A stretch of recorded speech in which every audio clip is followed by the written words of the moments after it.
香雅居樂賽樂湖新推出咗一個單位，咁呢一間呢，佢係一個樓王嘅位置，而且呢係全新裝修冇住過嘅，170方係做到咗4房3衛嘅，咁成個小區啦都係整到比較靚，人車分流嘅哦。咁我依家就喺小區入邊嘅，而且呢從我哋呢度去到雅居樂車站呢，都係只需5分鐘嘅一個車程。咁門口啦買嘢嘅話搭車都係比較方便嘅。跟住小林嘅鏡頭一齊上邊睇樓啦。依家上到咗呢套單位呢度啦。首先嚟睇下我哋呢個大陽台啦，佢係擁有一個比較長嘅大陽台，寬度嘅話都係比較寬嘅。咁望出去呢，就係一個陽光別墅嘅一個景觀啦。雖然唔係高層，但係視野都係比較開闊嘅。遠處呢係可以望到山景嘅。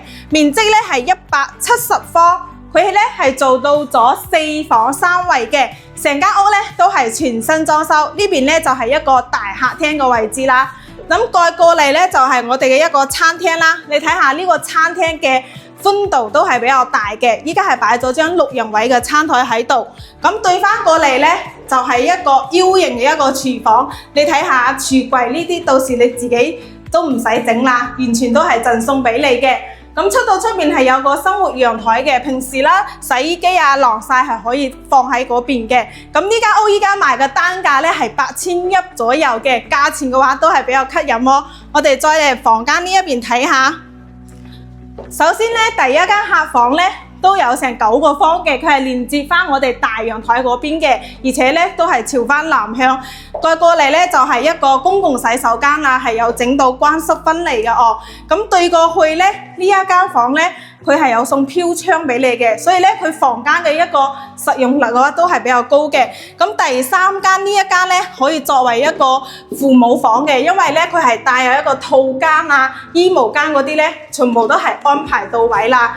咁依家咧業主咧佢係好想放嘅哦。我哋咧再嚟睇下主人房嘅一個空間啦。咁主人房咧係一個大套間嘅一個設計，呢邊擺翻2米大床都完全冇問題。咁入門嘅左手邊咧係一個衣帽間個位置啦，過去咧就係一個洗手間啦。呢個洗手間都唔細嘅，都係整到乾濕分離嘅。呢個咧同樣咧望翻個景觀咧就係別墅景嘅，景觀嘅話都係比較開揚嘅。咁呢個戶型咧我哋就已經睇完啦。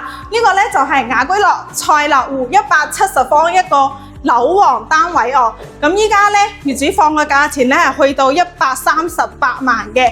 咁如果你係首套房嘅話，首期只需15萬就 OK 啦。如果你想睇呢個4房又想擁有一個咁大嘅陽台咧，就可以聯絡翻小林，實地帶你過嚟睇下啦。